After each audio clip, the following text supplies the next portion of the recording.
नमस्कार दोस्तों। श्वास की विधियों में आपका स्वागत। श्वास की विधियों की चर्चा करने से पहले आज मैं आपको एक ऐसी सत्य घटना सुनाना चाहता हूँ कि इसे सुनकर आपके हृदय का एक एक तार झनकृत हो जाएगा और आपके बंद हृदय के द्वार खुल जाएंगे। इस कहानी से आप भी सोच में पड़ जाओगे, क्या मुझे भी ध्यान करना चाहिए? तो चलिए दोस्तों शुरू करते हैं। एक व्यक्ति की पत्नी के शिशु का जन्म होने वाला होता है। जब शिशु के जन्म का समय करीब आता है, तब वह व्यक्ति अपनी पत्नी को लेकर अपने ही शहर में एक डॉक्टर के पास जाता है। डॉक्टर कुछ समय तक गर्भवती स्त्री को अपने पास रखते हैं और उसका इलाज शुरू करते हैं। लेकिन गर्भवती स्त्री का बीपी कंट्रोल ना होने की वजह से डॉक्टर कहते हैं आप इन्हें बाहर ले जाइए, वरना बच्चे और मरीज दोनों को जान का खतरा हो सकता है।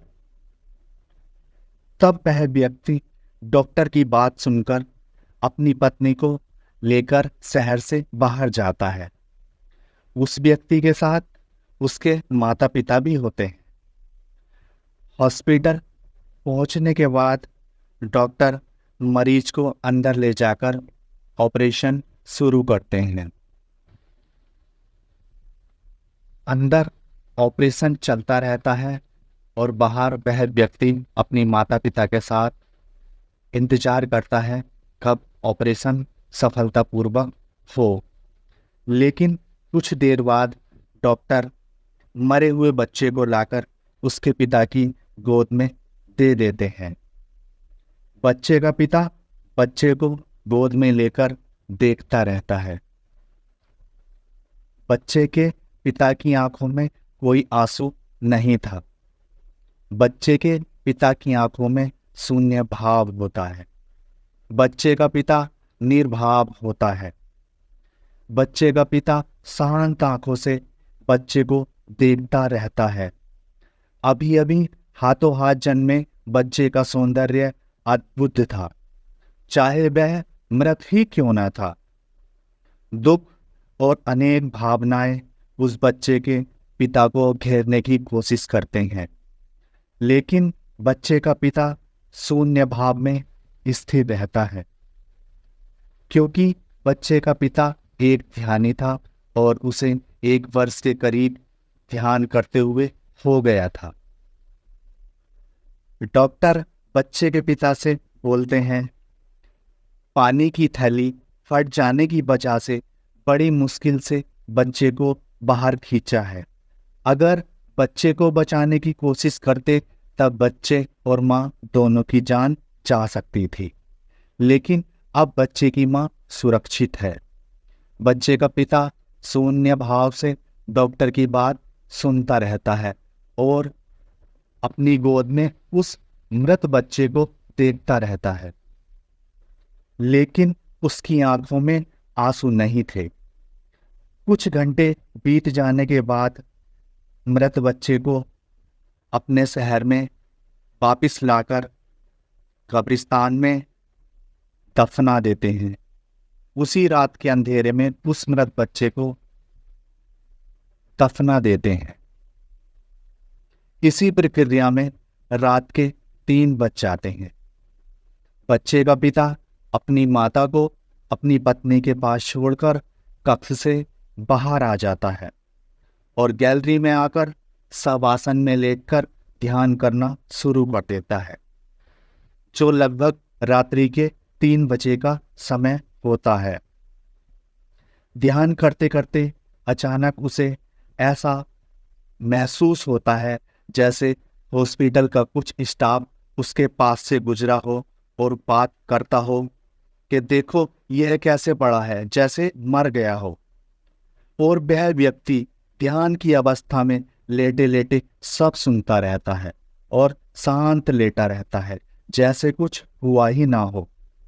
दोस्तों, इस कहानी को सुनाने का आश्रय सिर्फ इतना है क्योंकि मैंने आपसे बोला था बस ध्यान शुरू करो, बाद में ध्यान अपने लिए खुद समय निकाल लेगा।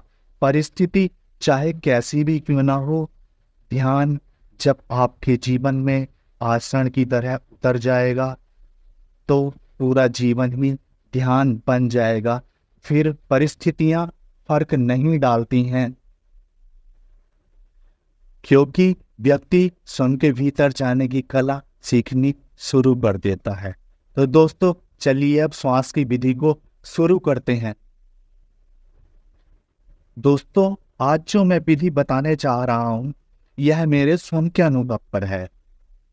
यह साक्षी भाव की विधि है। हमारी कोशिश ये है जल्द से जल्द साक्षी भाव को साधा जाए, क्योंकि अंत में मंजिल साक्षी भाव ही है। हर विधि के द्वारा साक्षी भाव को ही जगाया जाता है। दोस्तों भाव का बहुत अधिक रहस्य है। अभी प्रारंभ में हम जिस प्रकार के लोग हैं, हम भाव में बह जाते हैं। हमें गुस्सा आता है तो हम उसी भाव में बह जाते हैं। हमें प्रेम आता है तो हम प्रेम के भाव में बह जाते हैं। हमें काम इच्छा का भाव आता है तो हम उसी भाव में बह जाते हैं। हमारी क्षमता अभी इतनी नहीं है जो हम हर भाव को अलग होकर देख सकें और जान सकें। जब भाव टूटता है उसकी प्रतीति हमें हो सके, हम उनके साक्षी हो सके। तो संपूर्ण विधियों का सार इतना ही है कि उस साक्षी की दशा को प्राप्त करा जाए जिससे मनुष्य की परमार्थ में गति होती है। दोस्तों आज की विधि भी ऐसे ही साक्षी भाव की विधि है। इसमें आपको सांसों का साक्षी होना है। आप शांत होकर बैठ जाइए या लेट जाइए और भाव करिए आप शरीर से अलग हो गए हैं। दोस्तों मैं बहुत विस्तार से नहीं बता रहा हूं क्योंकि मैं काफी पहले विस्तार से बता चुका हूं। आप सिर्फ जो मैं कहना चाहता हूं वह समझिए और उसके बाद आप स्वयं करिए। आपको स्वयं का साक्षी हो जाना है। आप अपने शरीर से अलग हो जाइए। अभी प्रारंभ में आपको यह काम बहुत मुश्किल पड़ेगा। आप सोचोगे शरीर से कैसे अलग हो जाना है, लेकिन यह भी ध्यान की एक स्थिति ही है। यह ध्यान की स्थिति आपके जीवन में भी आ जाएगी जब आप ध्यान करने लगोगे निरंतर। अभी आप शुरू से प्रारंभ में जैसे भी करोगे करते रहना है, लेकिन धीरे धीरे धीरे धीरे आप समझने लगोगे क्या शरीर से अलग होने की बात है और क्या शरीर में बैठ जाने की बात है।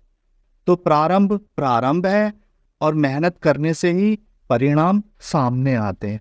दोस्तों आपको भाव करना है, आप शरीर से अलग हो गए हो।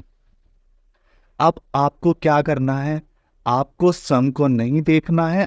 आप जिस शरीर से अलग हुए हो, जो आपका शरीर अलग हुआ है वह ध्यान में बैठा है। आपको ऐसा भाव करना है और आपको उसी की श्वास पर नजर टिकानी है। आपको जो शरीर सामने बैठा है आप ध्यान से देखिए। उसकी नाक से श्वास भीतर घुसनी शुरू हुई, पेट में गई, फिर मुड़ी, फिर वापिस आई, फिर बाहर निकल गई। इसी प्रकार से आपका जो ध्यान करता हुआ शरीर है उसी पर आपको ध्यान लगाना है। ये दोस्तों ऐसी विधियां हैं, ये साक्षी भाव को जगाने की विधियां हैं। इन विधियों से आप इतनी गहराई में डूब जाओगे, इतनी गहराई में डूब जाओगे कि आपने अगर बिल्कुल मन से कराना तो 3 दिन में ही जो ना आपको इसका लाभ जरूर मिल जाएगा। और कुछ ना कुछ आपको 3 दिन में ही ऐसा अनुभव आ जाएगा कि आपको लगने लगेगा हाँ ये मेरे लिए विधि ठीक है। तो इसमें आपको सिर्फ इतना ही करना है, जो शरीर सामने है आपको उसकी श्वास पर नजर टिकानी है। सब कुछ छोड़ देना है, उस शरीर को भी छोड़ देना है, अपने आसपास होने वाली घटनाओं को भी छोड़ देना है और जो दृष्टा है उसे भी छोड़ देना है। सभी कुछ छोड़ देना है, बस आपका लक्ष्य चलती हुई श्वास हो। आपके सामने जो शरीर है उसमें श्वास चल रही है। श्वास नाक से गई भीतर, फिर मुड़ी, फिर वापिस आई और बाहर निकल गई। इसी प्रक्रिया को आप ध्यान मग्न होकर लगातार देखते रहें। दोस्तों, आपका रूपांतरण आपके ऊपर निर्भर करता है और ये सब विधियाँ हमें ध्यान लगाने में सहायक होती हैं। अगर आप चाहो तो एक क्षण में भी क्रांति हो सकती है, वरना आपकी मेहनत के ऊपर है। आप कितने दिनों में, कितने महीनों में, कितने सालों में क्रांति की तरफ जाते हो। आपको उसी तरह वापस श्वास पर ही ध्यान लगाना है। इसके अलावा आपको ना कुछ देखना है, ना कुछ सोचना है। अगर मन में कोई विचार भी आते हैं, कोई बात नहीं, आने दीजिए। चेतन मन या अवचेतन मन कहीं और की यात्रा करता है, करने दीजिए। लेकिन जैसे ही आपको होश आए, आप वापस श्वास पर पहुंच जाइए और स्वयं की सांसों के साक्षी हो जाइए। इतनी गहराई और इतनी तल्लीनता के साथ प्रयोग करना है कि आप बहुत जल्दी गति कर जाओ। दोस्तों, अगर आपने ठीक से प्रयोग किया तो 3 दिन में ही कुछ ना कुछ अनुभव आपको मिल जाएंगे और आपका कर्ता का भाव समाप्त हो जाएगा, क्योंकि साक्षी में आनंद है। दोस्तों, जीवन में दुख क्यों होते हैं? क्या भगवान इतना निर्दयी है कि लोगों को दुखी देखना चाहता है? भगवान ने सुख बनाया है तो सारे सुख ही रहने देता, दुख को साथ क्यों बनाया? दोस्तों, दुख हमें जगाता है। दुख के कारण हम स्वयं के करीब आते हैं। दुख हम में जागरण पैदा करता है।